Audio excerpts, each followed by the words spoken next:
lorsque je serai glorifié, élevez-moi votre vision. Chantez-moi l'agneau glorifié. Chantez-moi l'agneau glorifié. Immolé, il n'aurait pas pu avoir la souveraineté. Immolé, il était réduit au ridicule, à la médiocrité, mis dans la bassesse sous la terre.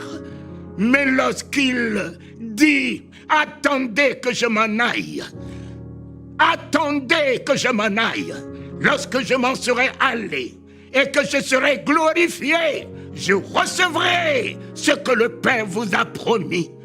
Élevons notre vision. Chantez-moi l'agneau glorifié. Et nous recevrons de lui la gloire de la guérison, la gloire de la liberté, la gloire de la vie, la gloire du bonheur, la gloire de la prospérité et la gloire du Saint-Esprit en toute révélation, pouvoir des miracles et des prodiges. Dieu a créé l'homme en partant d'une poussière, la poussière de la terre. Poussière de la terre insignifiante. C'est dans ce qui est insignifiant qu'il a mis son atout, qu'il a mis son image, qu'il a mis sa gloire, qu'il a mis sa ressemblance. C'est dans ce que le monde appelle vil.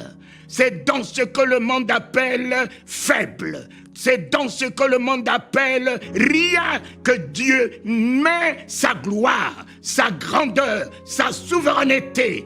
Ô Éternel, poussière de la terre, tu as mis en moi ton image. Tel que tu es, tel que je suis.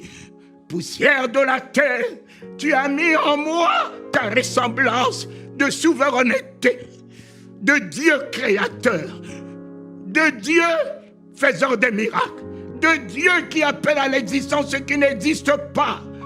En cela, il a élevé les hommes au-dessus de toute sa création.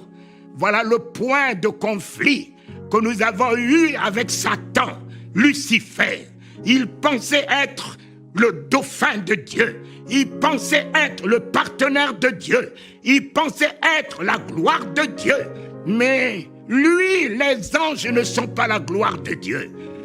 Les anges sont les reflets de la gloire de Dieu. C'est l'homme qui est la gloire de Dieu.